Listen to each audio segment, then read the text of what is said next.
much time to waste anymore. Right. So a special good afternoon again. Welcome to this session. Just two things to mention first. I think one is that we would be finishing. It's kind of hard to tell, though. It all depends on how much we get done today. Um, but it's July still. I think we should be finishing by the first week in August. Because if today's the 20th, then we have the 27th.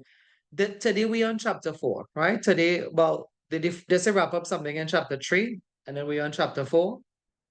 So we could actually finish next week, but I don't want to um talk too much, because when I say talk too much, talk till we finish the next week, because we'll have to see how it goes now, right?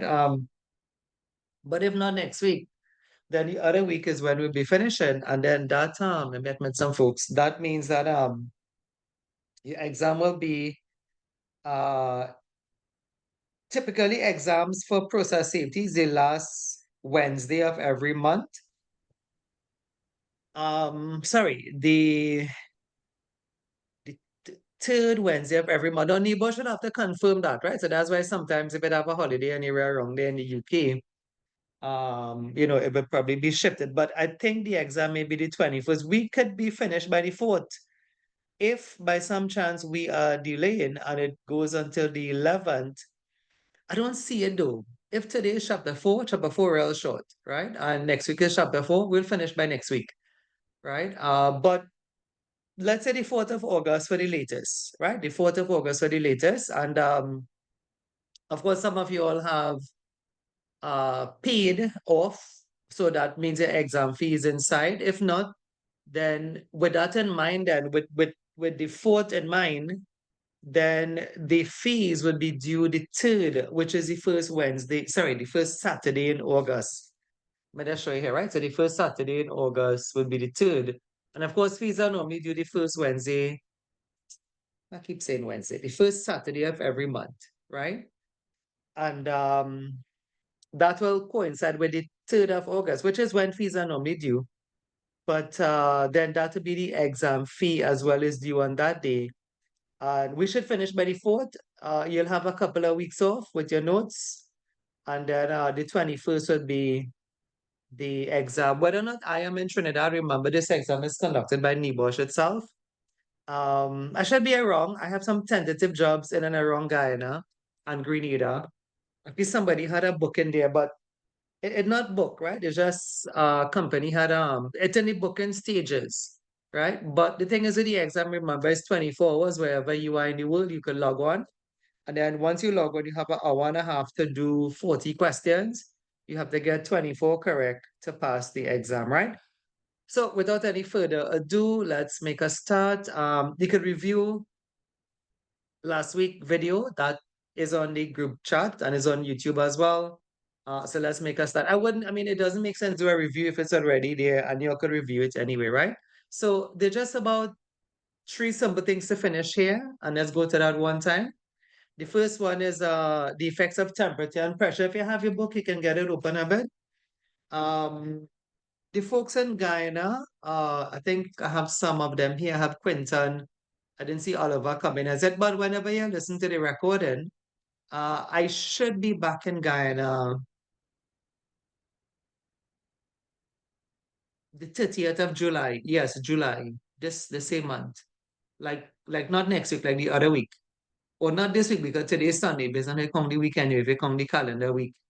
Right? Next week, Tuesday, I should be in Guyana, right? I have a quick job, a 1 day trading. I'm just gonna fly in and get that done. The 30th, the job is the 31st, and then flying back out on the 1st, right? So it's just like a 1 day training.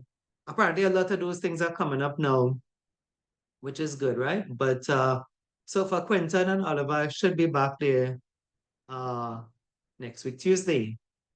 Quickly, right? Just a quick flight and a quick flout, right? All right. Let me see what's happening here. Some admitted some people. So reaction hazards. We could find this.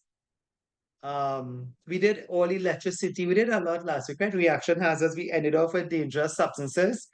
Reaction hazards, page 87. If you want, I'll slow down and read 1 or 2 things for you all. That isn't really needed though, but just to say that we in the book, But I'll read from the slides first, right?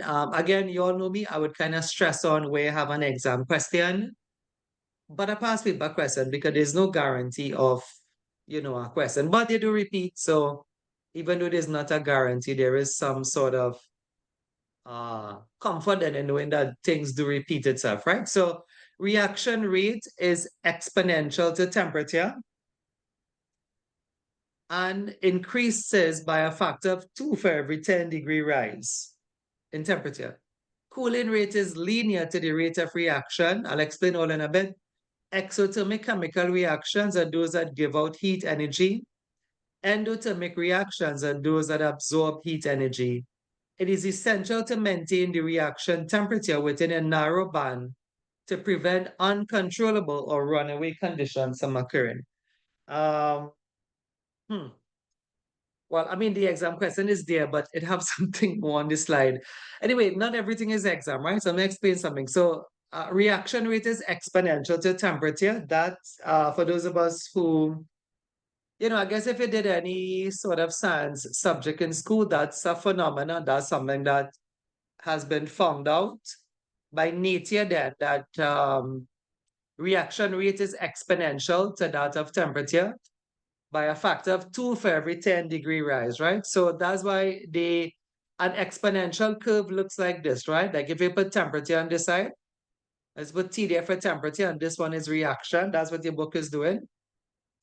So if you were heating oil, whatever you all heat, I don't know, heating oil, I mean, there are different purposes, including water, I guess, right? But water is not reacting with anything, right? I mean, they had to put something in it for it to react, right? So if you have like one of the things they heat a lot, like in the school, secondary school, is something called paraffin, right? So like if you heat that and you start as the temperature goes up, then right. So from 10 degrees to 20 degrees, or from 0 to 10, if you look at the graph, from 0 to 10, you're gonna see like a small increase, right? Like that part of the curve is actually straight. If you watch the curve, right? The part of the curve there from 0 to 10 is about straight. But then as the temperature increases, the reaction rate, it doesn't keep on going straight and it shoots up, right? And that's what they mean by exponential. So the temperature didn't really go to 100, it just went to 20, right? It just went like another 10-degree rise now, right? But the reaction rate shoots up, right? It went up pretty high, and that's what they call exponential. Now, if you're going to cool this reaction down, you can do this like when I say paraffin wax. I did teach secondary school, so that's I remember how to like candle wax, right? Like if like candle wax may be a good idea for this, right? Like if you light a candle, right? But then you see you had to put it in a test tube or something and check the rate of reaction. But I think in practically, like if you leave it to cool, it doesn't cool back suddenly then. It heats up suddenly, right? Maybe you could think about, like what I said, a candle, which people don't really use anymore. Soft candle. As soon as you light it, it tends to react then. It tends to start to melt. But if you leave it to cool, the way it cools back down normally. It cools back down like it takes a time to cool back down then. So that's why I say the cooling rate is linear, but the reaction rate is exponential, right? And that happens for um really all reactions. This is a phenomenon from reaction rate. If you have, I don't know what you all know about, if you're making butter, yes, if you're making butter, you put the different types of oil and what, and there are people who make soap, and there are people who make soaps for sale and stuff like that. Right. Like individuals, and a lot of people make, soaps and oils and stuff, right? But whatever they were doing, I'm telling you, the reaction rate, once the temperature increases by a factor of a 10 for every 10-degree rise, the reaction rate shoots up. But if you leave your candle, whatever, to cool down, or your soap, to cool down into blocks, it's not going to cool down suddenly. It's going to cool down like naturally there, right? So they call that linear. Anyway, folks, there's no exam question there. Just kind of said I'll share some of my secondary school knowledge, knowledge with you, all right? Anyway, the exam question is here now. They have you have three things on this slide here. If you may have to turn the book to see it. Oh, you know what I should mention here? Let me just mention something here for you all now. Let me see if it's on this slide. Kind of spot something here. Pressure. Let me read this out for you, all right? So pressure, pressure is used industrially in the production of compressed gases, such as compressed oxygen, liquid nitrogen, and the fractional distillation of carbon dioxide. Other gases are produced either directly or indirectly from chemical processes and are stored under pressure. Common gases are chlorine, liquefied petroleum gas, propane, sulfur dioxide, hydrogen, ammonia, and acetylene. The main hazard with pressure is overpressure, leading to catastrophic failure of a plant or storage container. So I have realized they have some pressure questions, right? I don't know if you want to underline that overpressure. There are a couple of pressure questions, right? So like temperature and pressure, but it seemed that they seem to think about pressure, like the pressure questions a lot, right? Just give me 1 minute here. I'm gonna just give me half a minute, right? Not even a minute.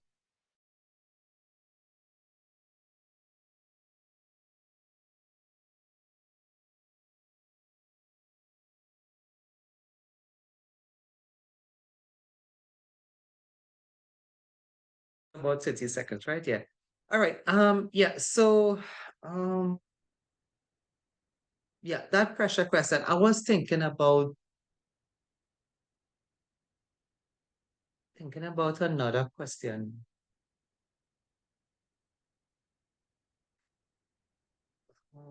Anyway, I should probably just tell you what I'm thinking about, right? Okay, so if you want to look at the book, page 87, I'm trying to suggest to you all that the exam questions, okay, like we see temperature and pressure now, right? So like everybody sort of know that the rate of reaction is exponential with temperature, right? So we all know that. And it's linear upon cooling, the rate of reaction. What I've seen Nibosh doing, I've seen they bring in pressure. And if you watch page 87, what I tried to say is that if you know temperature, you also know pressure. Then if you realize that, if you look at page 87, the right-hand side, they say pressure has a similar effect to temperature, right? So pressure has a similar effect to temperature. So they could change it with you then. They can say, what if they change it and they say the rate of reaction is exponential to pressure? That's actually true because temperature and pressure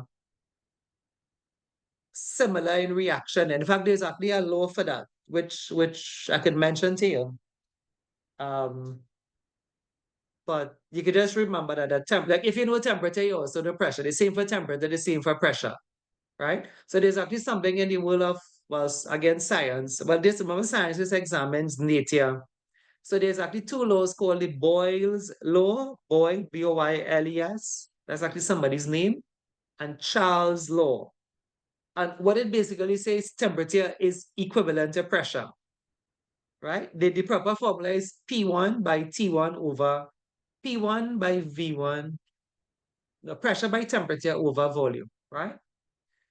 But it's the Boyles and Charles law, and there's a relationship between temperature and pressure. So you'll be careful for that because whatever temperature does, pressure does the same thing. So you'll be careful for that, right? Because I've seen that kind of trick of a question. I could have just left it, but I've seen that trick of a question. And it's not so tricky because if you look at your book, it says again from your book, pressure has, reading very slow, a similar effect to temperature. Therefore, if temperature is exponential with the rate of reaction, so too is pressure. So they don't want to say temperature, they can say pressure here, and it'll be the same thing, right? A nice fun way of remembering this, if you're having trouble with that, is if anybody has, in your life, of course, you must have played football or basketball. And I wonder what does this have to do with football or basketball? Well, if your football or your basketball is a bit deflated, you can leave it in the sun. Yes, not very deflated, a bit deflated, right? You can leave it in the sun. And if you still take that ball up, like if it's still within the sun hours, then like about 3 o'clock in the evening, you'll find that it is a bit turgid, it's a bit harder then. right? Because the temperature would have increased the pressure inside the ball. So therefore, you're having like a sturdier ball. If, of course, not a deflated ball, please remember that just a slightly, softer ball. And if you leave it in the sun a bit, because the sun has a way of heating up the molecules inside of it, and that expands the volume inside the ball. So it end up with a ball that feels a bit more pressurized anyway, right? Anyway, too much explanation, right? So let's move on. So I was saying, other than that, there's some other questions there, which are the obvious one, which is which is an exothermic reaction. If I can go back to this slide. So an exothermic reaction is one that gives out heat energy. So if you have, again, household examples, if you have chlorine bleach, if you have chlorine bleach and you pour it out in well, a vessel, right? I don't know what vessel you use, if it's a cup or whatever have you, right? But if it's glass, you probably feel the warmness of the glass, right? So, especially if you put something in it. So if you have a reaction taking place, like you put maybe, um, something else in the vessel then, right? Something that could react with chlorine. Again, probably be water, right? Water has hydrogen in it. So hydrogen and chlorine does react to form HCl. But you'll feel like the vessel, your cup, your bowl, your bucket, feeling a bit warm because you have used bleach, right? So bleach or chlorine, that's one example of something that gives out heat energy, right? And it feels a bit warm. So endothermic reactions are those that absorb heat energy and those that feel a bit colder, right? So there may be household examples. I can't think one of at the moment, but a lot of chemicals like in the workplace, that if you hold it, it feels a bit cooler anyways. An endothermic reaction is one that absorbs heat energy, therefore it feel a bit cooler. So most types of accidents, if we can go forward with this, well, not really most types. In fact, it's most types. But that doesn't mean it wouldn't have an endothermic reaction then. It all depends on what you're doing. Like if in Atlantic LNG or in Proman, right? Based on what they do, you may find more endothermic reaction. But generally in the workplace, we find more exothermic reactions. And an exothermic reaction is one that gives out heat energy. And if the heat energy is given out in such a way that is uncontrollable, you will find what is called a runaway reaction. So there are lots of questions with this one. They normally ask, I'll go back and read this slide cut this way just now, right? But they normally say like, what type of reaction is a thermal runaway reaction associated with? Is it I'm just making up some words, right? So is it dynamic? Is it pressure? Is it exothermic? Is it endothermic? And as what I just said, an exothermic reaction, if you're watching, an exothermic reaction is one that gives out heat energy. But if the heat is given out so fast that it cannot control it, it's called a thermal runaway reaction, right? So let me read this out for you all. Thermal runaway reaction refers to a situation where an increase in temperature changes the condition in a way that causes a further increase in temperature, often leading to a destructive result. I'll give you a household example just now. Not that we have to stay in the house. A lot of these things are processed anyway. The term runaway or thermal runaway reactions, the thermal should send it out. Thermal means heat given out, right? Or, excess heat then. So the term thermal runaway is used whenever a process is accelerated by increased temperature. So then that should tell us exothermic because, the temperature is increasing. In turn, releasing energy that further increases temperature. It's mainly associated with exothermic reactions. Let me read out this because when I explain that, that is the end of that, right? So thermal runaway reaction causes and consequences. What could cause a thermal runaway reaction? So maybe what I could do is give you some examples, right? It's like a thermal runaway reaction is like I could give you one with your vehicles you have. I mean, God forbid, of course. Like if your vehicle or a generator, whatever you can remember, the vehicle is an engine. Of course, part of it is an engine, right? Radiator and all of the cooling systems and whatever have you, right? The combustion system. So any mechanical device or motor you have, but you started, right? So you can think of your car, so you started, but the engine started to race. right? So this may be a mechanical defect. This may be, those of us in the older model cars that we say the X, the X stick, right? It's stick in that downward position, or something has become faulty, right? And if the vehicle keeps on racing, then that's thermal runaway reaction, right? And of course, like I said, the same thing, just picture that same thing, but in the industry now where you have like a motor, a generator. A generator is the same thing as a compressor with a pulley through it, right? So something has happened. Maybe the switch has been double clicked.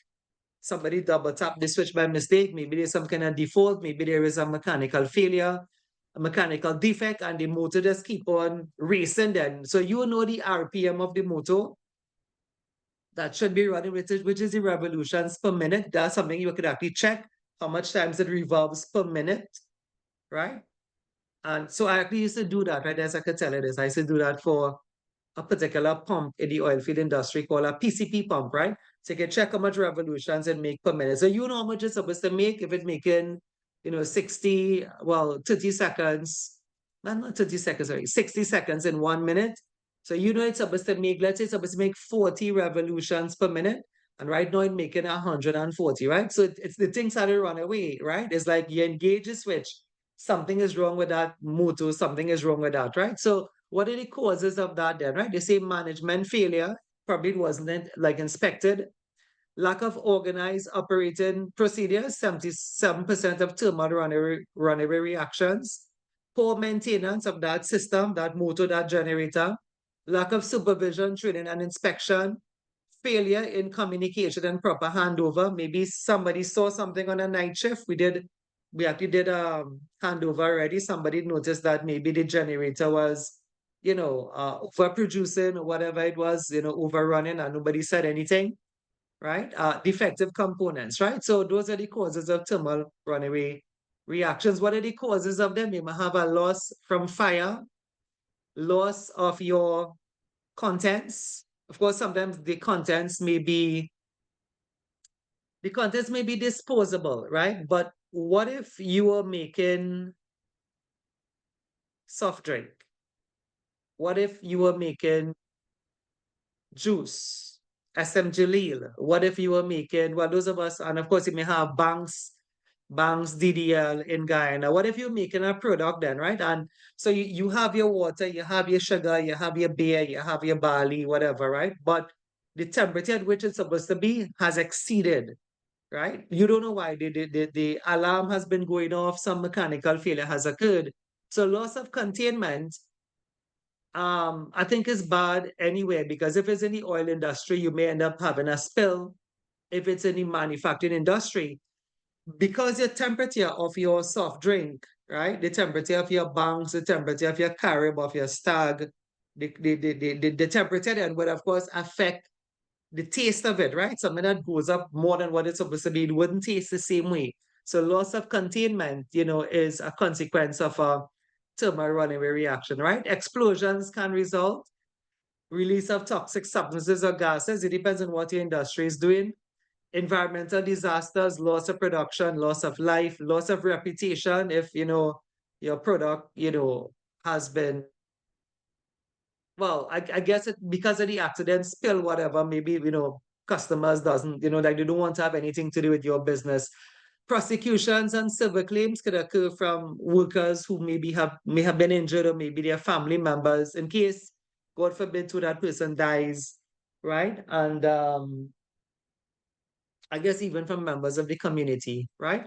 So protective measures for runaway reaction, containment within a reactor that has been tested and designed to withstand the maximum generated pressure. Crash cooling, now that's probably one of the best ways to solve a thermal runaway reaction, right? Because you are trying to see if we could picture this for you, because whatever is happening, remember the temperature is increasing.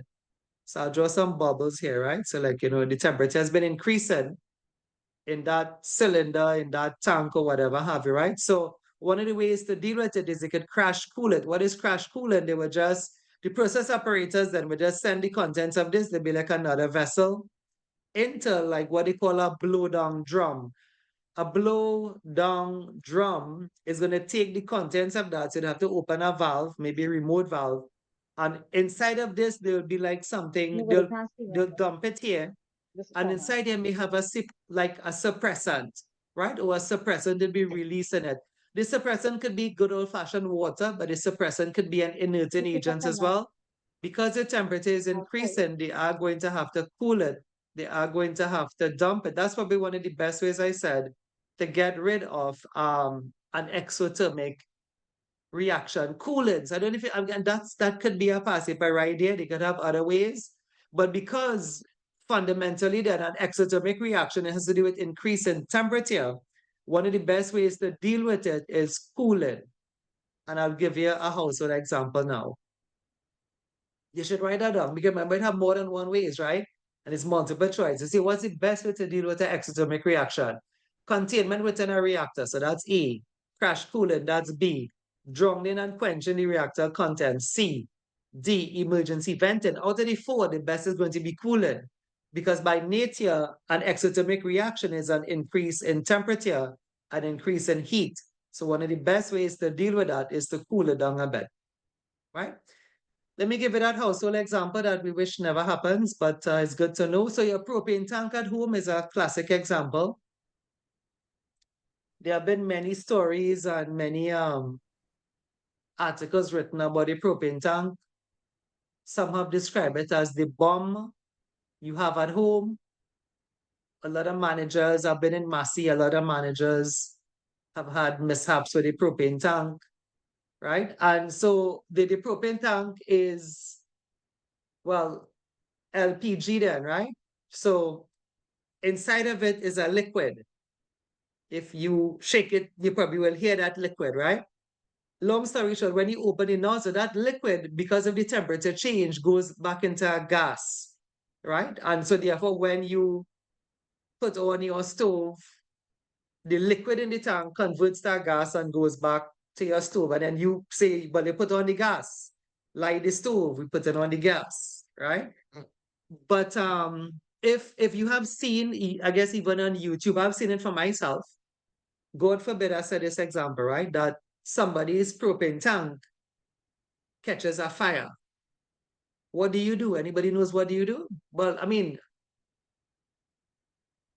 the sequence of events may be kind of, but more than one. But what do you do if your propane tank has become suddenly alit? What should you do? Make a guess. Extinguisher, but this is in the assumption that you have an extinguisher. But what if you don't? I have an extinguisher. I have three extinguishers. Right. But that would actually work enough for those of us who know.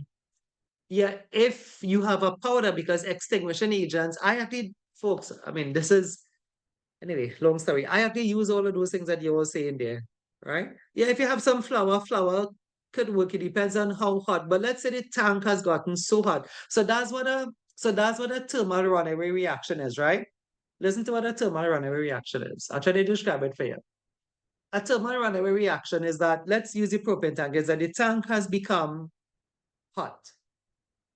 In that, even if you put the flour on it or you had an extinguisher, maybe let's say a powder extinguisher, right? What a thermal runaway reaction is that the temperature inside the tank, and we're doing a tank, but it don't have to be a tank like that, right?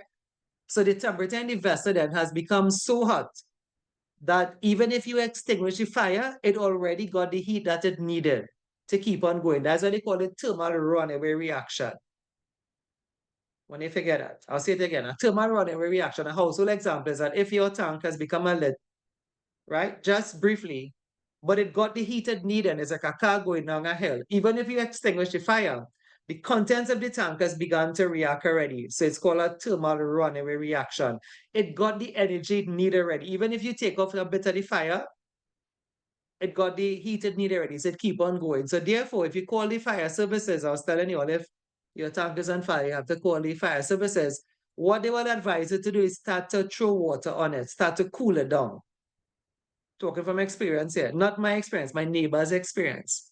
right? The neighbor where I'm living at now, that happened to them, right? So they did the right thing. They removed the tank from the flame. They put the tank, well, in the yard, which was actually by the road, but they put it by the road. I mean, so which is also another good thing. And so the fire was out, but the tank was hot. The tank was on fire. So fire services was on the phone with them. Actually, they for those of us, like what they should do is call fire and the ambulance at the same time because you don't know if that tank would explode, right? So they called both fire services and the ambulance. And of course, what was told to them, which was true, was to keep applying water. So that's the idea of cooling then, right? And by the time fire services came in the street, which this is kind of a recent example, right? The fire service didn't have really nothing to do, right? They just kind of put some more water in the tank. So that's the idea of hopefully getting the household examples of what a thermal runaway reaction is. Number one, is that the thing would have it's runaway. It runaway means it's out of control. Even if you stop the heat, the thing is like a car going down a hill. You don't need to push it anymore, go in, right? So that's what the fire is here. The fire could apply heat, and this is that tank. It could be like a vessel in the oil and gas sector. One of the best ways to deal with a runaway reaction is to cool it down. So I'm telling you, if you look at this slide, be very careful here.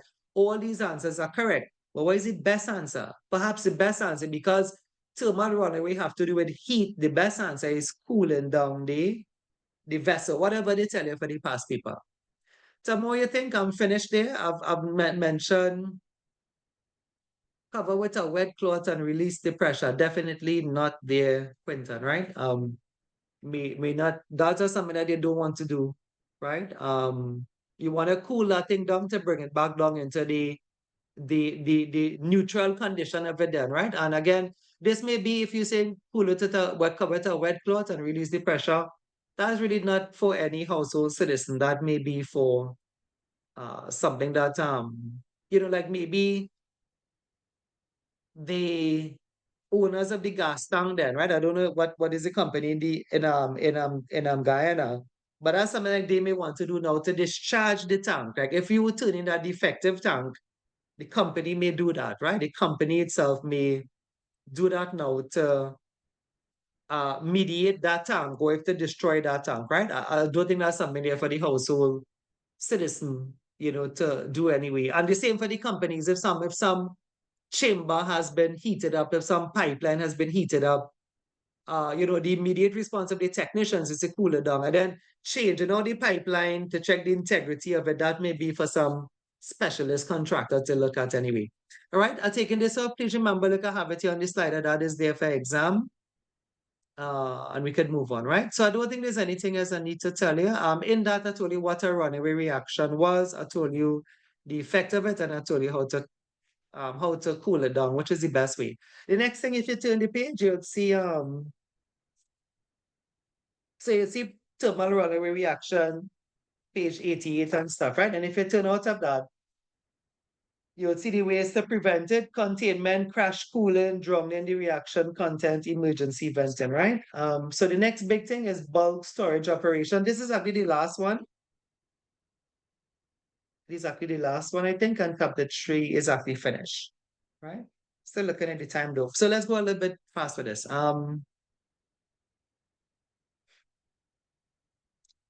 My mind thinking about what's the exam question. There are about 2 exam questions here. I'll read this slide first, right? When I say here, not on this slide, but for the next part of it then, right? There are 2 exam questions.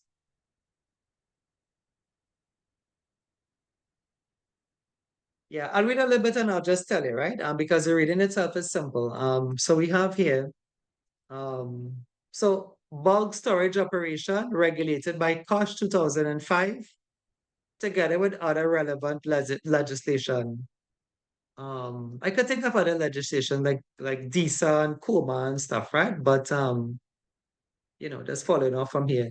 Additional regulations govern the storage and transportation of specified dangerous substances in given quantities.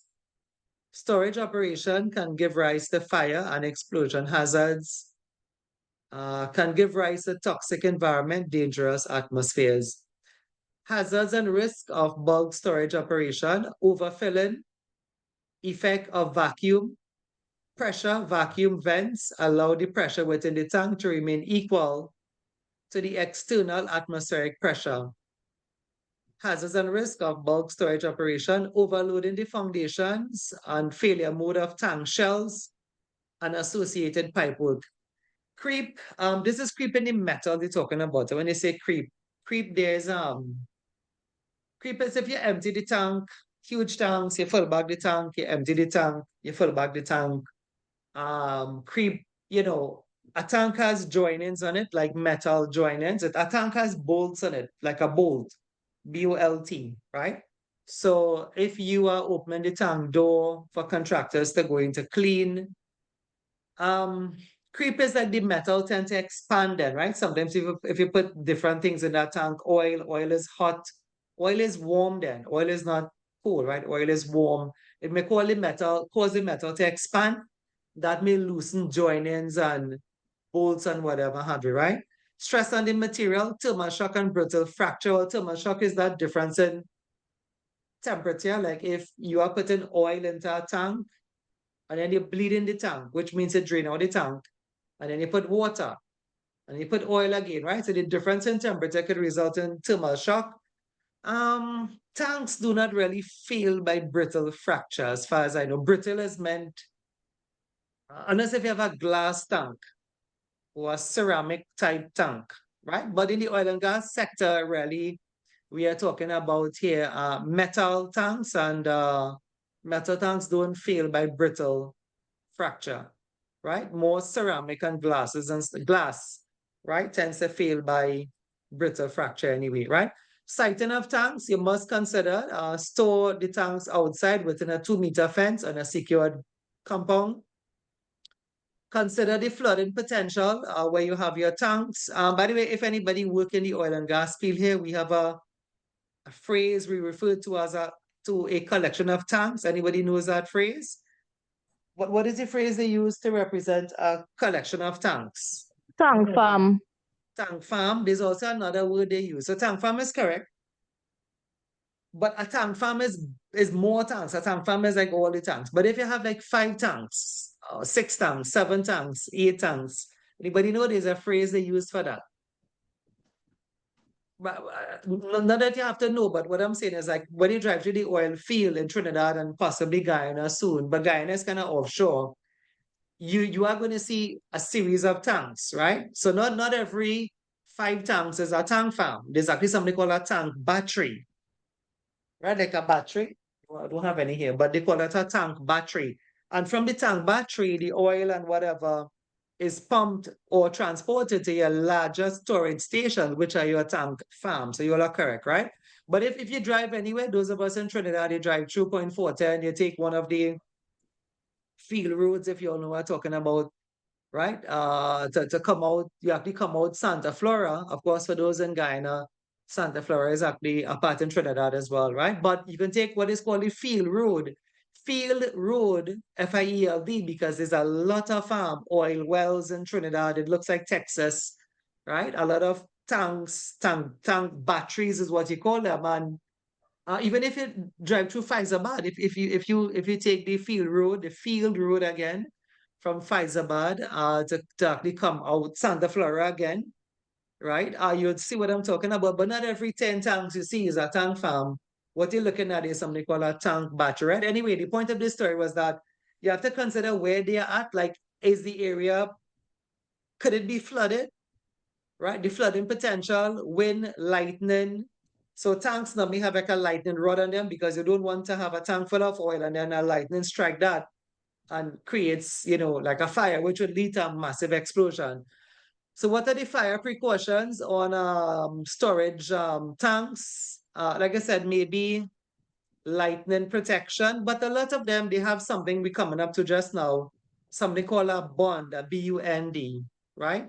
Training, supervision, notices, permits, lightning protection, crash barriers. A crash barriers around the tanks will have like a fence, right? Traffic control is not the it's not the traffic wardens we're talking about. We're just saying that we don't want anybody buy the tanks, right? Tanks normally have like a protected fence around them then, right? Inspections must be done of those tanks, tests of those tanks, and you must have security in your tank stations anyway. In load and outload procedures, segregation of the tanks, stacking, signage, all of those, it depends on how you have your tanks and a proper signage, say no unauthorized person, no smoking, etc. Right? So for your signs. Siting of tanks, consider impervious hard standing ground, which is normally concrete. Consider active fire precautions or cooling or dilute systems. Consider emergency response plan, emergency trained staff, spill control and bonding coming up in a while, minimum holding of the tanks, the distance from people, the distance from other tanks containing dangerous substances and any ventilation requirements of your tanks. So the minimum distance is about 10 meters, like between every tank. That's not an exam question. All of this will say the same thing, 10, 10. It could have more, but the minimum distance is about, but not less than 10 meters. Not less than 10 meters. All of them, not less than 10 meters, right? That's not an exam question. So let's get to the question, which have to do with bonds, right? So a bond, which may be on the other side, a bond, right, is like a collection area that in the event of the spill, the bond is able to hold the contents of the tank, right? So bonded areas are able to hold 110% of the largest tank. What does that mean? It means the bond must hold more than the volume of the tank. How could that be though? How could a bond hold so much of oil or water or fuel or gas or aviation fuel? How could it? How could a bond 1.5 meters? 1.5 meters is not high, right? 2 meters is 6 feet. 6 feet is less than the height of a door. A door is about 7 feet. How could a bond, which is a collection area in the case of a spill, anybody can answer that question? How could a bond hold the entire contents of your tank? A bond is a collection area. So a bond is a collection area. In the case of a spill, how could a bond hold the whole volume of your tank? Because that's what this is saying. 110% means the bond will hold the contents of the tank and more. If this is a tank, right? Huge tank in the companies, how could a bond, which maybe just be around this height, how could that hold the entire volume of the tank? Anybody could say how is that even possible? Anyway, for the exam, that's what they needed to know. They needed to know a bond could hold more than the volume of the tank. I'm just talking about how it's possible. It is possible, but we should see how. Because naturally, it doesn't do that because remember, a bond, for a bond to hold the contents of the tank, it means the bond had to be bigger than the tank. The bond had to be higher than the tank, the whole 110% or wider than the tank. Anyone have an idea? How could a bonded area? You have a lot in Trinidad. We have a lot of this in Trinidad. A lot of when I say the word, you may understand it. Those of us who may be in the oil field sector anyway. How could a bond hold the entire contents of the tank? Any ideas? So it is normally be lower than the roadway. Right, very good. So a lot of the times these are underground. When I say underground, it's like a sump then. It's like a sump, SUMP. And one bond will bleed into, so that's the word they use, that's not a word that I'm making up. One bond will bleed into another underground pit, right? So that's how they do it. Anybody here from, well, I know my old hometown, this one draw wrong, sorry. Anybody here from the Santa Fe side? You'll have an idea what we're talking about. Those of us, if you're from Point Fortin side, that's Trinidad, of course, right? Because that's the south of the island. The south of the island is where you have the oil there. North Trinidad doesn't have any oil. South Trinidad has oil, right? So like, even if that for those of us in South Trinidad, if you're familiar with the oil field road, which is the road you take from Santa Fe, anybody familiar with it? They call it the flyover. even though there is no flyover there? Anyone from that deeper Trinidad? The flyover. Anyone knows where Santa Flora is? Santa Flora is like the oil producer in Yes. one of the. Okay. Santa Flora is where the oil producer in part of Trinidad is, right? Santa Flora is where you have the big I was gonna say Petrotrin, but you know the company get like kind of like rebranded anyway, right? But Santa Flora was always like the heart of the oil field. Of course, you have Palisico, you have Corey, you have Point Fortin, you have Labrie, you have Lutton Village, you have Guapo, right? You have now Carapal. Carapal is actually still producing oil. I'm actually from Carapal and is a student in the class here from Carapal as well. Where again you have Moruga, right? But anyway, long story short, for those of us who know, like when there's actually a part of the road in Trinidad, there's actually called the stretch. It connects Santa Fe to Palisico. At the bottom part of that stretch, there used to be one of those collection pits there. It is actually called 10A. If you drive, I think the signboard is still there. 10A, right? And that was a huge battery facility, lots of tanks inside there. If you take the oil field road, which is the flyover road to come to Point 410, there's actually one on the side of the road. That one is called number 33. And what it is a series of pits. So you have the tanks, right? But where you have these bonded areas, right? So there are just two that's on the road, right? But wherever you have tanks, you're gonna have a bonded area and you're gonna have this is actually underground. This one may be above ground, the first one. These are underground and one bleeds into another one. So in case of a spill, you could think of it like I said, like a sump where one pit bleeds into another one, that bleeds into another one, that bleeds into another one. I know these very well. These may have up to 6 pits in them, right? They may have up to 6 pits in them. And well, what happens if the tanks start to overflow? Well, they're gonna get trucks. Trucks are gonna come by. The tank that is getting the oil, maybe this one here, they're gonna have a pump pumping that one out. So this is not what happened. This is how, in the event of a spill, a bonded area is able to hold 110% of a tank because other than that, the bond would be a big concrete wall over the tank, which it is not. How it is like a spider web, it's like a jet nest. And for those of us in Guyana, we would say a Jack Spanier or a maribone nest. Right? Trinidad, we say Jep. JP, sorry, right? Jep. But I think in Guyana, you will say maribone, right? So it's like a maribone nest where you have, like you ever see like a Jep nest where you have a series of little, like little cutouts in it, like little holes in it. So a bonded area is able to do that, but is able to do it if you think of it like a sump where one pit bleeds into another pit. Anyway, just for exam, this is a question they will ask like a tank is overflowing, what's the best way to deal with it? Or what's the capacity of the bond? You'll have to say more than the content of the tank.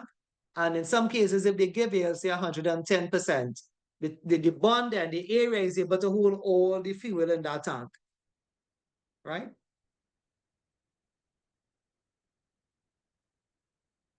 What do you all think? It still have hazards, What if this was gasoline? It have a lot of accidents like this in the UK. Now, one of it was an accident called Buncefield, where the contents of the tank did spill and did go in the bond, but then it met an ignition source.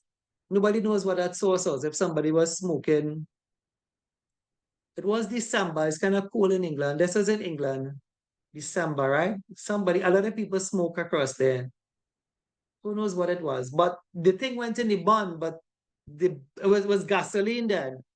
So it's gas and the vapors was still there and created an explosion that burned the whole facility down. A huge aviation store, like what we have, that stores like airplane fuel, burned to the ground in Buncefield, right? That's where they used to store the fuel for Gatwick and Heathrow Airport. So the bond itself, it's just a form of control, but that doesn't mean that it's free of hazards anyway, right? Any ideas, any comments here? Let me see where you all are at. I've taken off everything there, right? Hopefully you understand that. So let's get to the other question. I told you there were 2 questions, so that was one. The other one, though, right? I'm watching the time, so I feel I would just tell you.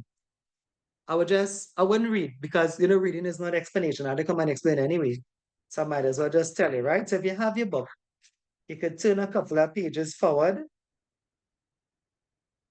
right? To page 98, and this is a heavily tested page. So that's I will just explain to you, and you would look at it, and we can move on now. Tell me when you reach page 98, what you should be seeing is something like this. Even if you don't have your book with you, if something was between the book here, right? So that's what I wanted to see. This is a very important picture. There's a reason for me showing you it. So this picture actually have the exam question in it.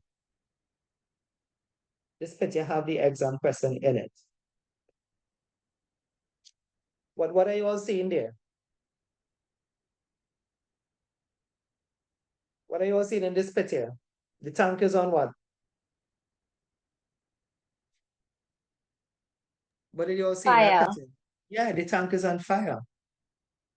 We need to know what type of fire is that. You just have a look at it, right? So anyway, so before we move on, just looking at the top of this, page 98, you would see it have something called floating roof tank. So the question is, well, what is that? Right? And what the explanation is this, right? Let me give you the explanation. So the explanation is that you do have actually many types of tanks in the world in different industries. The best tank or the most common tank that you all may be familiar with is what is called a fixed roof tank. In that it have a roof, right? What you pictures a bit, right? In that it have a roof. The tanks have a roof like this, then it have a covering, right? But if you watch this one carefully or you watch the one in the book carefully, well, you could watch it again. I could show you mine, but I mean, like if you watch this one here, right, which is the same one in the book, right? That's the same one in the book in case it's the same thing, right?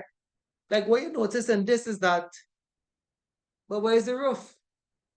It doesn't have a roof. Watch this one. This one has a roof, right? But this one don't have a roof. The one in the book don't have a roof. Yeah, so it have tanks like that, right? It have tanks in the world where they have a fixed roof and it have those that doesn't have a fixed roof. What it have, the roof then floats on the liquid level. Kind of crazy, right? So you have this one, if you watch this one carefully, this is called a fixed roof floating tank. So this is a combination of both. This have a fixed roof and it have a floating roof. It have a fixed roof and it have a floating roof too. So this is probably the best. But these do exist. And the participants seem to like this a bit, right? But let's first of all figure out why. I mean, not that if that's a question, I'm just telling you. So why? Why would you have a tank now that doesn't have a roof? Anybody want to try to answer that question? Why have a tank and it doesn't have a fixed roof? Wouldn't the weather affect it? Wouldn't the rain affect it? If you watch your book, the answer to that is yes.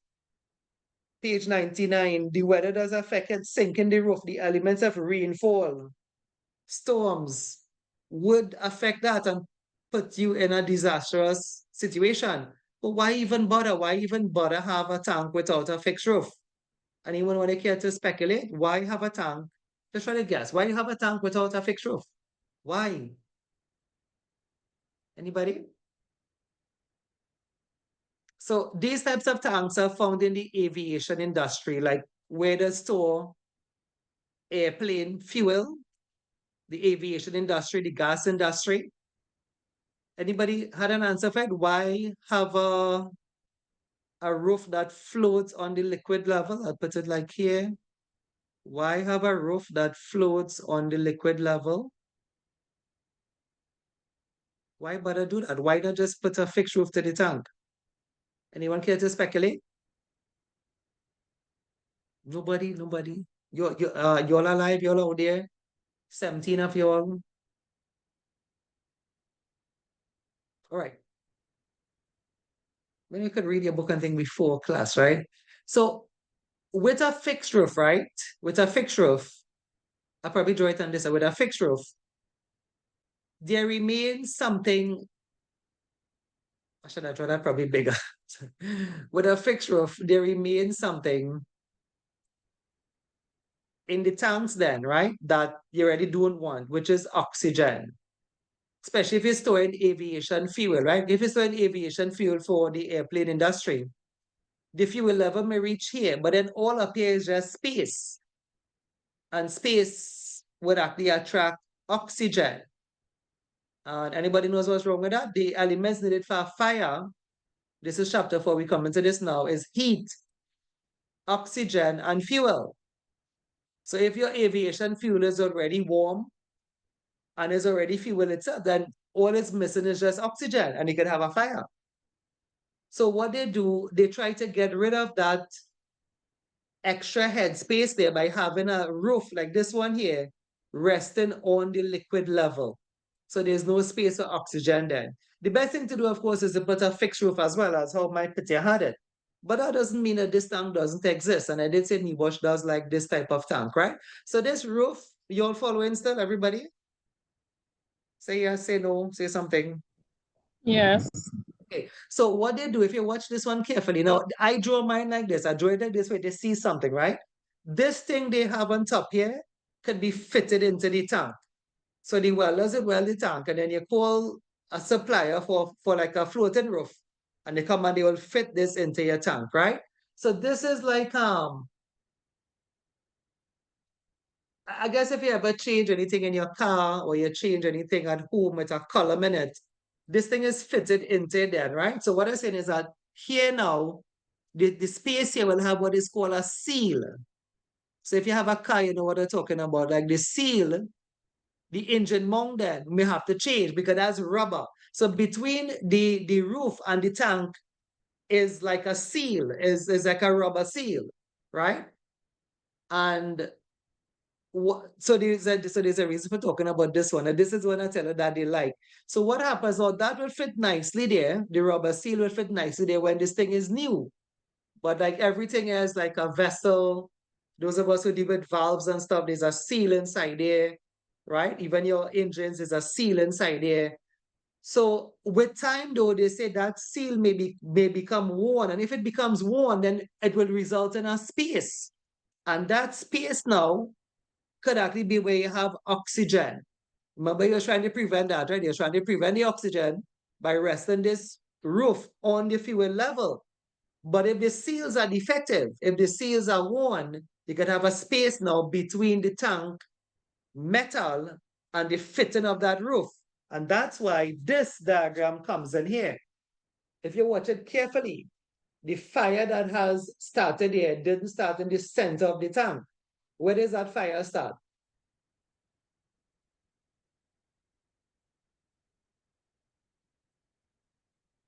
On the corners of the tank. Which is where you have what? We are talking about a seal, right? So that's where you have the seal. And therefore, if you watch a book, you'll see something called a rim seal fire, page 99. That's the most common question, right? So if you want, you could write it down now. They normally say a rim seal fire is associated with what type of tank? And the answer is going to be a floating roof tank. Let me tell you external roof better yet, but it must be a floating roof tank. Remember, the roof is floating on the liquid level. If you want, I can read this for you, right? Page 99, it says this. Floating roofs have around the edge a double seal that is designed to keep water out and the vapors in. The seal may fail, like anything else that man has made, right? Due to wear and tear, but is also subject to movement in the tank itself. Such movements may be caused by wind, pressure, ground movement, and internal pressure changes, filling and emptying. If the rim fails, then rainwater will enter and mix with the contents of the tank. But more importantly, the surface will be exposed to air, which is the oxygen, and will give rise to flammable or explosive mixtures, right? So I'll say it again. A question they like to ask is, what type of tank is a rim seal fire associated with? So you'll see fixed tank, you will see vertical tank, you will see horizontal tank. What you want to say is floating roof tank. If they give you the option to say, well, we call this EFRT, right? If they give you the option to say EFRT, external floating roof tank, well, that's the best answer, right?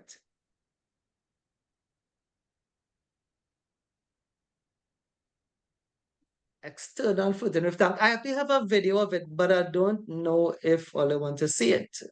It's not, let me just show you a video of it. I don't know how hard it will play. Watch it a bit, right? I'll take myself off. I take myself out.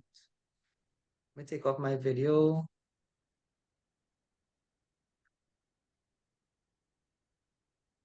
Stop video, right?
Right.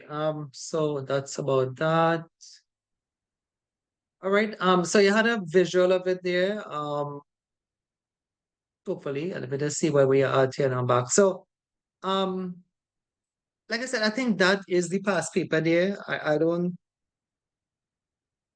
I mean, hopefully you understand that you have different types of tanks. You can check them out here. And then this one ends up with bonding again, right? So we already covered bonding, so I think I'll stop here. Um, if you have more time than everybody else, you could probably read out this a bit. They talk a lot about page 99 talks about some hazards of the external floating roof tank, for example, sinking the roof, if you want to know what that's all about. Well, that's like when the tank is being emptied then, right? So when you're emptying the tank, well, you wouldn't be able to leave the roof to the bottom of the tank. You'll have to leave some liquid in the tank. And then they also mention you have like if you have floods and hurricanes and storms, well, this tank is not designed for that volume of water now. So you may have a hazard where the tank roof, sorry, fills up with water. They have holes in it. Like if you watch the tank itself, it have holes connected to like to like drainage in that roof itself that's connected to the tank. But those holes, if it's like a storm or a thunderstorm or a hurricane, wouldn't be able to withstand that volume of water. Be too much of water for the tank to drain off, and that may cause the tank roof to sink into the liquid of the tank, right? There are no questions like that though, but I just say, look at right in your book there, sinking the roof. And then we have rim seal fires being the most common one, right? So I would advise you to read this out a bit. And what we could do, we could start chapter 4, right? So for chapter 4, if you remember, I had said it way up in the orientation. For chapter 4, we are not using PowerPoint. So I would just use the slide here. If you wonder why not use PowerPoints, right? Well, the thing is, right? I'd said to you all, so I could probably use this slide. This slide have some space in it for me to write on. So the thing is, the course have a book. The course have a book, and you paid for this book. Yes, you did. You paid for this book, right? So I like to use it, right? And so I like to use it at least for once, right? We have looked at it. We have looked at the bow tie. We have looked at, the thing with Fassi that was here, right? We have looked at different types of how they call it, startup and shutdown. We saw that in the book, stage, delayed, right? But chapter 4 is a nice short chapter. So since I've gotten the accreditation for this, I've always said, let's use the book, right? Like the worst thing to do is to buy a book and not use it. And I have a lot around the office here. I try not to, but you all know, I mean, like I am in books every day. So I actually buy some books. I buy some self-help books if I'm interested. I sometimes give them away. Um, I have one right here on my desk. I've not even opened a page in it as yet, right? But that's like the worst thing. And that doesn't mean I don't want to, just I don't have time because, my Sundays is like this. Saturdays and the rest of the week is the same, right? But for you then on a course, I mean, there's like self-help books. I don't know if I can show you any of them. Do you want to see them? Do you want to see one of them? Say yes or say no. Do you want to see one of my self-help books? Are you all out there? Yes. So I was saying, right? But that's a book, there's a lot of things you can do for yourself, right? And but if you're studying then you should go in your books. So that's the point, because that's a different kind of book. Because there's a difference between like a book and something that I'm interested in, right? Like a lot of people don't know, like I'm not all interested in safety. That's like shocking for some people. Like some people think like when I sleep, I just be dreaming safety too. I actually don't.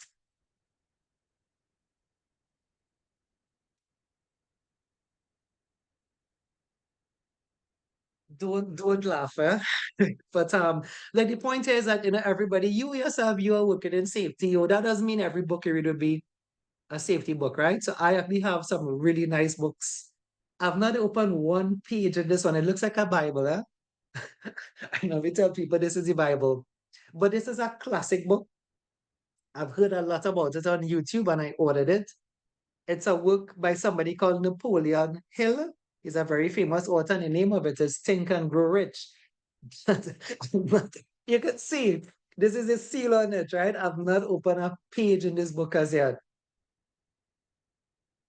I don't know when.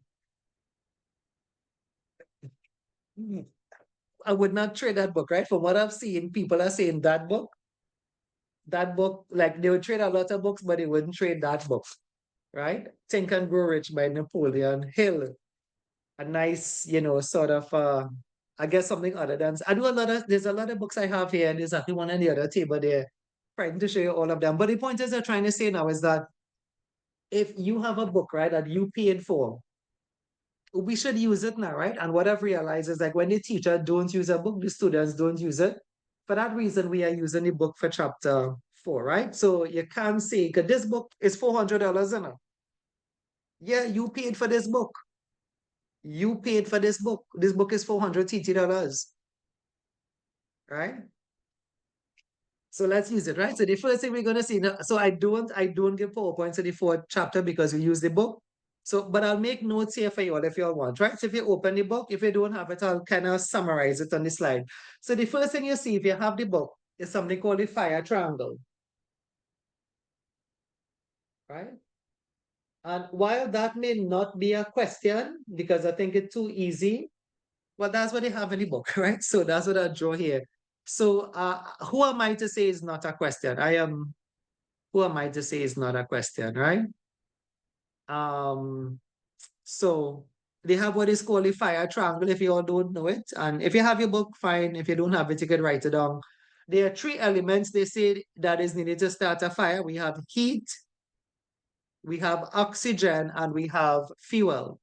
And the concept of the fire triangle, for those who don't know it, the concept of the fire triangle is that you must have all of these elements in the right proportion and quantities and ratios for you to have a fire. So if you were to take out then, right? So the idea behind this, right, is that if you were to take out one of these elements from the fire triangle, you would not have a fire. The only question is, what do we mean by take out? So like if you have a lot of stock then, a lot of cardboard boxes, right? Good housekeeping will take out the fuel. And if you don't have fuel, then nothing could burn, right? Well, how do you take off heat? Well, you could take off heat with an extinguisher. A CO2 extinguisher would be great at cooling down the heat, right? So that's how extinguishers work. For those who know this in terms of a fire watch course, and a fire watch course will tell you like, okay, well, extinguishers work, but how they work is that they remove one of the sides of the fire triangle. A carbon dioxide extinguisher will take out what from this triangle here. This is not the course I'm telling you, just something else now, right? So water extinguisher will take off what? What would a water do to the elements of a fire? That's how they work. You must have all 3 of them to have a fire. But if you could interfere with them, that's the word they say, interfere, or remove one of the arms of it, well, you're like you wouldn't have a fire. So my question is, what would a water extinguisher do? What does water do to a fire? It takes out the what? Does water take out the heat? Does water take out the oxygen? Does water take out the fuel? What does water do? Take all the heat. Take out the heat. Very good, right? So when you talk about the CO2 extinguisher now, for those of us who know that one, a CO2, I'll give you a clue. It's very cold. It's cold to the touch. CO2, you could take that and cooler, like a cooler beers with a CO2 extinguisher. You could throw water in the ground and put that in it and turn it into ice. You could extinguish the extinguisher on the water and turn it into ice, right? So if CO2 is very cold, what does a CO2 extinguisher interfere with? Which one does the CO2 interfere with? The heat, the oxygen, or the fuel? Heat. Heat is correct. It's cold, but it also interferes with the oxygen. So a CO2 extinguisher is very effective, like to extinguish a fire. Right? Anyway, that's not this course. I just trying to tell you, I mean, we've seen it in the book for those of us who, again, who am I to say it's not a question? If they say, what are the 3 elements? Remember, it's multiple choice. What is the 3 elements needed to start a fire? Heat, oxygen, and fuel, right? We have an acronym for it, which is HOF, H-O-F, H-O-F. If you want to remember, look at right there, H-O-F, H-O-F, right? And like a good way to remember it is like the big bad wolf. I'll huff and puff and blow your house down. So huff, right? Anyway, the next thing in the book, what the book shows you is that there are three means of heat being transferred. I'll show it in the book just now, right? So we have conduction, convection, and radiation. I'll just put it here for you, right? When I say put it, I'll put some answers here for you. Conduction is the transfer of heat through solids, right? So like a welder is welding one end of a pipe, and the other person in the other end of the pipe feeling the heat, because the heat is being transferred through the pipe itself, right? God forbid something is on fire, but it's on this side of the door, but you on the outside, you feeling that heat. You're feeling the heat from inside the room, right? It's a transfer of heat through solids, right? That's conduction. If you want, please take a note of it. If you have your book, you just have to watch your book. I am writing here for those who don't have their book. I'm also writing here to tell you past papers. Like this, Huff. Huff could be a question. It's not a big question, huh? But Huff is part of something else. But we have reached that something else today. That is 4.3. Today we are on 4.1 and it's 20 past 2. So we'll finish 4.1. If you turn the page, you see, we won't finish 4.1. But we start 4.1 and 4.1 is short, right? 4.2 is shorter. That's our thinking. I'm thinking next week we could finish. But if you're here at the top of the hour, I kind of gave us until the 4th of August. In the event we don't finish next week, we'll finish by the 4th of August, right? And you'll get back here Sunday. Not the whole Sunday, this is a nice, I went to the market this morning, went to the park, had a class. We had a class this morning, right? These are some nice NEBOSH courses, right? Nice, short, level 4. Can't get better than that. Level 4 is higher than level 3, right? But it wasn't too stressful, an hour and a half. You could get back the recording in case you slip away, right? And you can get it done anyway, right? So conduction is a transfer of heat through solids. That's conduction. Then we have convection is a transfer of heat through liquids or through the air, right? So again, if you are outside of a building, again, God forbid, and you're feeling the heat, it could be that the heat is traveling through the air feels warmer. And that's why in the event of a fire, well, other than the smoke, right? They would normally tell you, like drop then, right? So like go lower then because hot air tends to rise. So like if there's a fire, smoke of course will tend to rise too. But to get to the cooler air, then you kind of stay at the lower levels and try to get yourself out of that building, right? So convection is a transfer of heat through the air or through liquids. And the last one, this one is convection, right? So this is a question here, and they could ask, what is the name of the type of heat transfer through the air? Or they can say, a building is on fire and, the workers at a higher level are feeling, this is supposed to be convection. Eh? So my mistake here. That's when you do two things at the same time. I'm going to grab the eraser, right? This is supposed to be convection and not conduction again, right? So this is convection. And you can write it out, those of us who have heard it many times, 2 times already. So this is convection, the transfer of heat through liquids, right? convection, right? Convection. And then the last one, radiation, is the transfer of heat over long distances, right? And even in places that doesn't have air. Yeah, that's actually true, right? So like they say, like in space, up by the moon then, right? By the moon, planets in space then doesn't have breathable air. At least what they say, right? But it have radiation, right? Radiation, the sun rays and stuff, the UVB rays and stuff is up there. There's nothing to protect it, nothing to protect us from it anyway.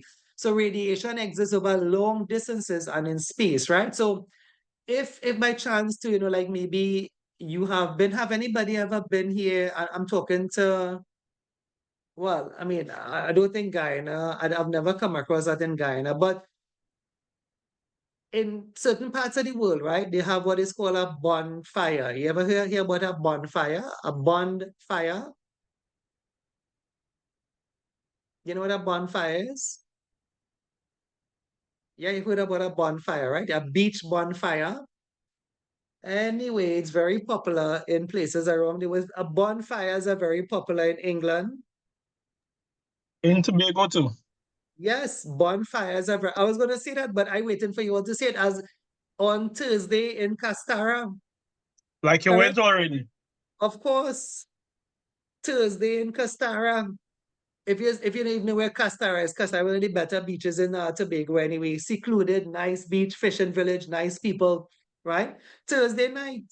Tell them, Devin, by Thursday, everybody, you see the villagers, they come together and they create like bamboo, I think it is, and that is a litany night. Anyway, so if you are around that and you are, well, I mean, you're not on it, but you're feeling the heat of it, right? That could be radiation because radiation is the transfer of heat over long distances. And again, if there was some sort of refinery fire, there was actually one in Trinidad here. If an oil well, God forbid, there was actually one in Santa Flora again. If an oil well catches a fire, you cannot do anything. You just have to let it burn out. But for the days and for the day and for the 3 days or the 5 days, you're gonna feel the heat. The neighbors are gonna feel the heat, right? That's radiation. You're feeling the radiated heat. So radiation is the transfer of heat over very long distances. Devin, you make me kind of miss Castara there now. Right? And of course, Castara is also known for what? Anybody knows? You all don't travel much. Other than the bonfire, something that you get to eat.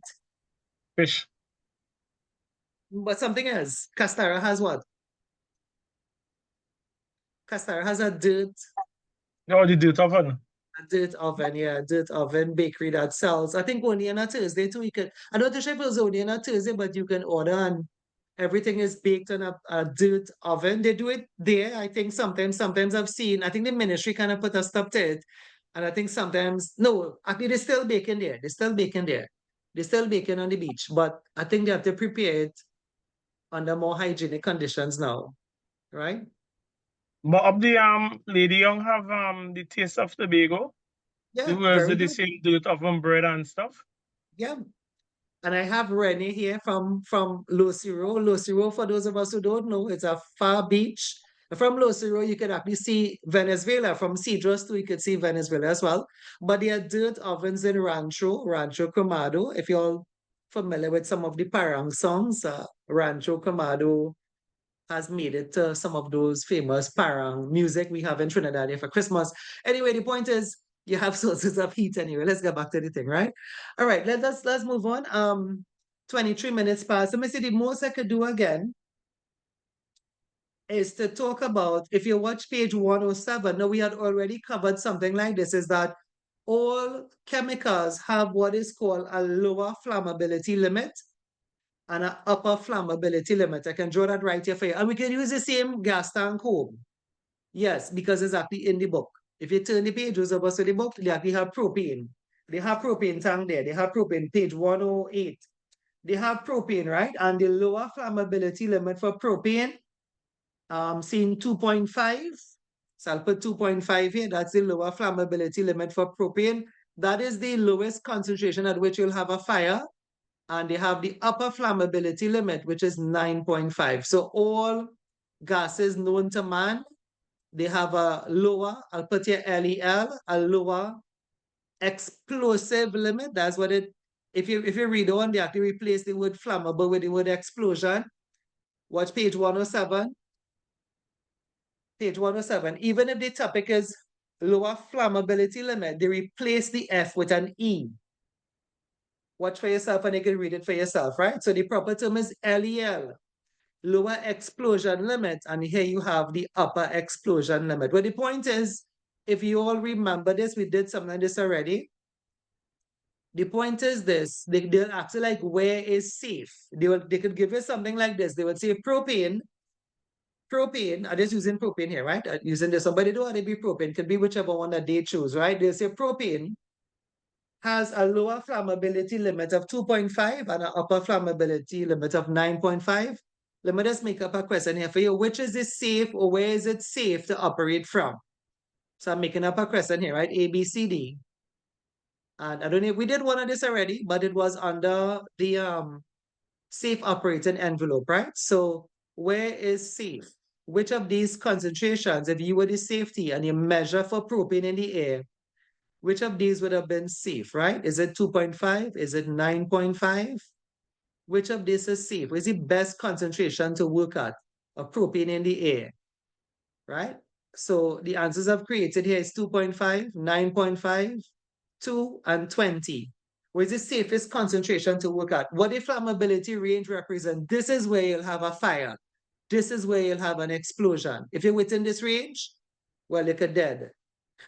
Well, you could die. Those of us in Guyana, if you don't understand the thing, right? So you could die if you're within this range. If you the air you're in have that amount of propane and somebody lights a cigarette or they light a match, it's explosion, LEL, lower explosion limit. Let me just show it in the book here in case you've not seen it. An explosion is different to a fire. These things are called an explosion limit. It's not just a fire, it's an explosion. Hope you've seen it. It's the same thing in a LEL and UEL, right? So my question is, anybody when they're trying to answer it, where would be safe in those concentration? 2. Where would be safe? Okay, so the answer is 2. So very good, right? If you get the option to say 2, why 2 is best? Because 2 is out of the range. In other words, if you're in the atmosphere and it have 2%, this is percent, yeah, this is percent. If you have 2% of propane, that's not enough fuel to cause a fire. It's not rich enough then. It's not in the right concentration. You're smelling the propane, but just a little bit. It's not enough to start a fire. The 2 is the best answer. Make sure you understand that because that was a question. If you have the book too, look at here. Look, they tell you the explosive range. So it's better stay out of that. Better stay within the lower range. Now you can stay in the upper range too, for those of us who don't know. The upper range is also correct. We also covered this in that other class we did. The upper range is also correct because it's insufficient air up there. However, there's a little technical thing with it. What they say is that if you're functioning at the upper explosive limit, eventually you'll have to come back down then. Like at the end of your process, at the end of the day, you have to come back down to 0 then. That means you're coming back down to the explosive range, at which time you could have an explosion. So it's best to stay below the lower explosive limit. However, please be careful with your passive, because next thing, they didn't give you 2. Suppose it didn't have 2 and it only had 20, but then 20 would have had to be the answer, you know. Isn't that correct? Suppose they give you 2.5, 9.5, 2. Sorry, not 2. They give you 8.5. What would have been the best answer there? And it have 20. The truth is, I don't know. I made up a question that I might know the answer for, right? Anybody know the answer for that? If you had I would 2.5, say 20. I would say 22, you know. But I's not Nibosh, right? I was just thinking, I don't know if Ali might have some oil and gas people here. But what about 2.5? 2.5 is the explosive rate. So the best answer would have been 20. Because at 20, the book says it is insufficient air for, I'm reading from your book, for combustion to occur. Therefore, if you're above the explosive range, then you're supposed to be safe. If that's the only option you have. But we hope the pacifier give you a nice option, like below. But upper is also correct. But if you have a chance to say below or upper, which is the 2 and the 20, it's best to stay below because you don't have to come back down or cool down then into the explosive range, right?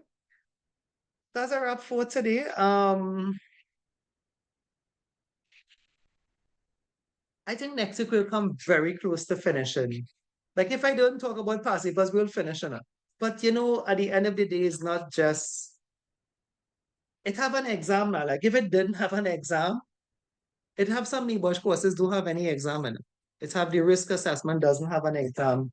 But like if it didn't have an exam, we didn't really need to stop and talk about past papers. But because it have an exam, we have to do it like that.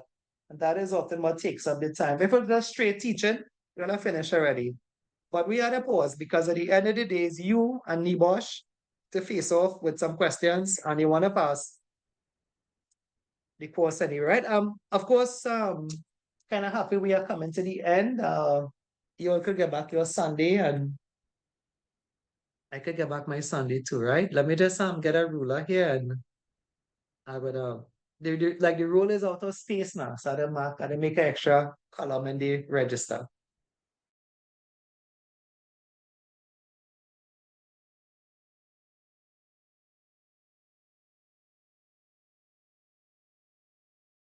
All right.